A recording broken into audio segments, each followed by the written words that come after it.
now we're really getting into it. We close our special report to tackle some of the biggest questions unanswered in the Mueller probe, and I'm joined by former federal prosecutor Glenn Kirshner, who worked for Mueller directly in the D.C. U.S. Attorney's Office, and former federal prosecutor John Flannery.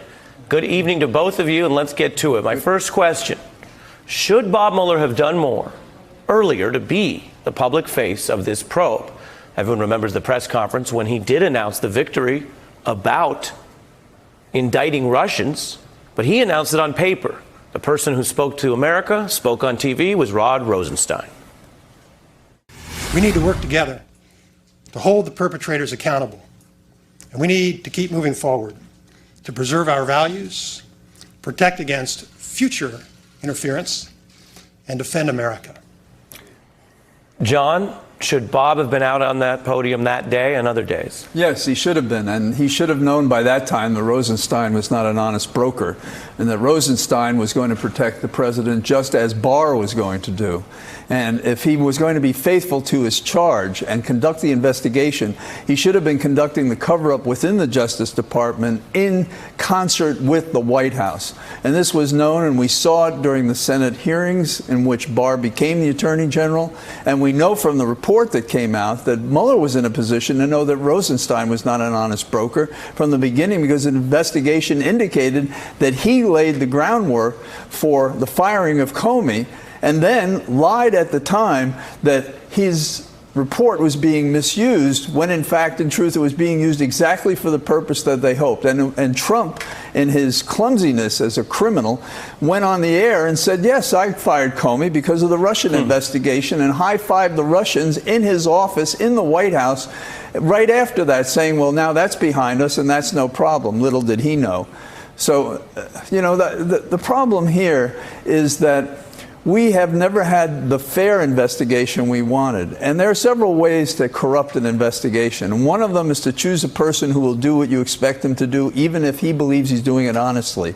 And in this case, it was a fella, Mueller, who was not prepared to indict under any circumstances. And you may remember early on, Rudy Giuliani said, well, he's not going to indict, so we're going to be okay because we can win this in the Senate. Glenn in. Yeah, you know, Ari, I think it's an academic question. Should Bob Mueller have been more visible? The Bob Mueller that I saw give that 9-minute statement to the media was the Bob Mueller that I have always known. He was the Bob Mueller who taught me how to be a federal homicide prosecutor right here in Washington, D.C. He was never one to want to speak to a camera, or he would never try to make the story about him. I actually think he was remarkably circumspect, professional, and he went about doing the business that he was assigned to do really in a completely apolitical and nonpartisan way. And no one's debating that. I mean, the implication that he never got out there and battled in public is not asking him to be more political. I think people agree it's nice to have some nonpartisan folks in law enforcement. The issue, Glenn, as you know, is Rod speaking. Someone's got to speak. He's not a monk. And knowing what you know now about what Rod and Barr did, would it not have been better to have Mueller make the case in public, which was valid and possible? It's not illegal, as opposed to privately write these letters.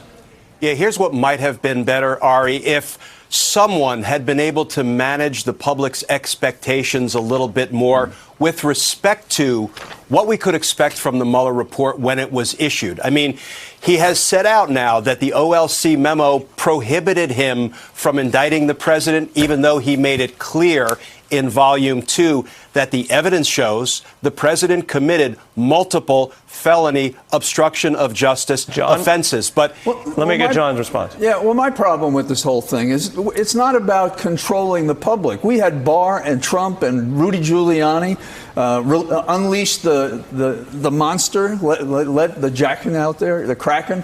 And I think that what we have here is we have a situation in which the management of the public was to deny the truth to them. And it seems to me that Mueller had an obligation to step forward and saying what he's saying is a lie. why. If they can do it about BuzzFeed, they should be doing it about the central aspect of the investigation, which was off track, and he was being managed and doing the best he could, and he should have come forward and John, said it. what you're saying, again, and this is not a criticism of character, but it is a look at the results and the performance. Yes. I don't think any public official is above that. John, what you're saying is that they did come out and talk reactively. So then they're chasing BuzzFeed's, apparently, they would argue, a miswritten story, and not proactively telling the public what the score was. Exactly. And I think that's a major problem here. And what we see in the days since you've rightly characterized this as one of the historic moments that Mueller finally comes forward and speak, we're seeing everybody's revisiting the first propositions of this investigation, which is, okay, he wasn't cleared of collusion. And not having evidence doesn't mean there is none. And not saying that we don't have a major problem about the influence of Russia for only one candidate, and that was Trump. Now, I want to ask you both about the interviewing issue, but Glenn, I give you, as always here, it's a fair legal debate. I give you rebuttal before we go to that.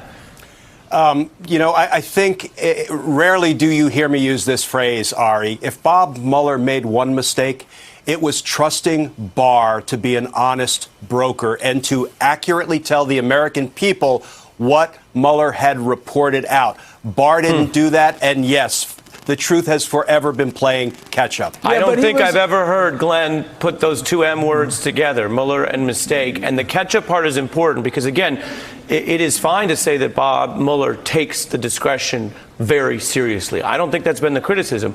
But the fact that Barr did things that we reported from day one, I got on air, I remember they brought the letter, I looked at it, I said, this is not the Mueller report. It's just Barr's view. We got to wait for the Mueller report. But boy, 68 days until Mueller spoke. Now, I want to go into the other biggie, the super biggie. Should Mueller have demanded an in-person interview with the subject of this probe, Donald Trump, who falsely claimed he'd do it? Absolutely. Absolutely. No question. I would love to speak. I would love to. Nobody wants to speak more than me. In fact, against my lawyers, because most lawyers, they never speak on anything. I would love to speak. Does it make you want to talk to Mueller and put an end to it? Does it make you want to talk to him? Because that's what Rudy Giuliani was. Would you be willing to speak under oath to give your version of those events? 100%. So if Robert Mueller wanted to speak with you about that, I would be glad to talk tell him exactly what I just told you, John. John Flannery, if you have a subject talking like that and you have the powers of the special counsel's office, do you force that issue in court? Absolutely. It was a constitutional conflict of major historic importance with a foreign nation interfering with our elections. And he's telling the public, I want to talk, and never is doing it. Take him at his word, take him to court, fight for it. And if you lose it, you were in the game. I've said before, you can't win the argument you don't make. And that was a critical element. In fact, none of the targets were interviewed. Not Don Jr., not any of the people that would tell you what was going on. And Mueller was on notice for this. And Rosenstein and Barr, who came lately to the game, had done lots of things. He was on notice. He couldn't have been unconscious. Let's play that out because in fairness to the team, the Mueller report addresses this, as you both know. And John, the Mueller report says, we tried, but it would have taken too long to litigate that out. Is that a valid excuse or answer in your view? Or could they have given some update to the public and said, at this juncture, we are not currently planning on any future indictments, but we are going to go all the way to the Supreme Court if we have to get this testimony given the import of these issues?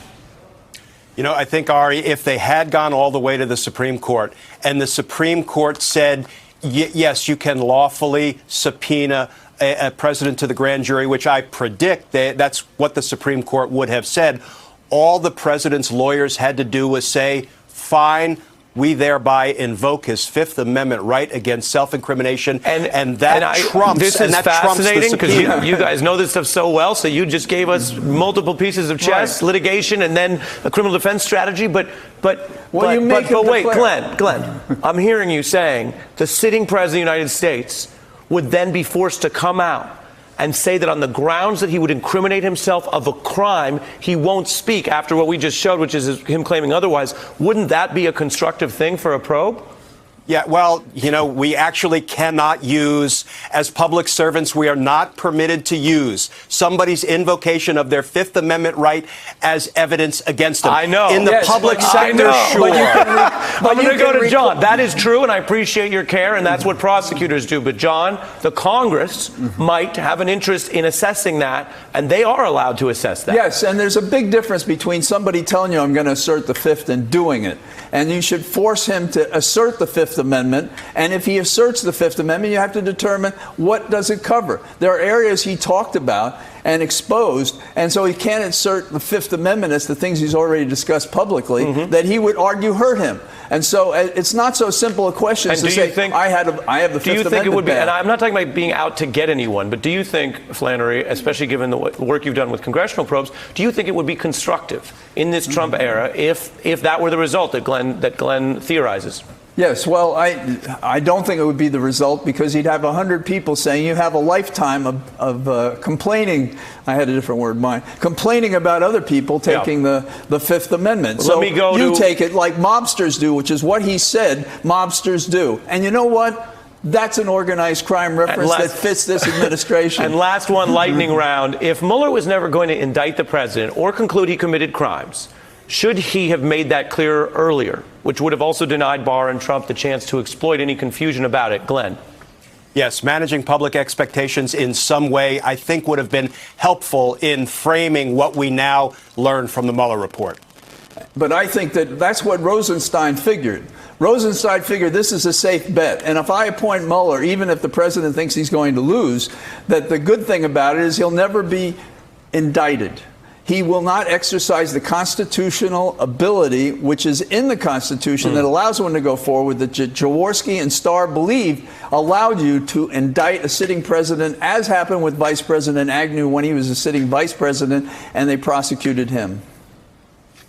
Glenn Kirshner, John Flannery, I defy anyone to find a more fulsome, chopped up analysis of these very difficult issues. And I will say for the record, and I know that the three of us agree on this, discussing these challenges is not impugning the good faith of the many hardworking people who wrestled with these issues, investigating a president. Hey, I'm Ari Melber from MSNBC. You can see more of our videos right here, or better yet, subscribe to our YouTube channel below. You could have been anywhere in the world, but you're here with us, and we appreciate that.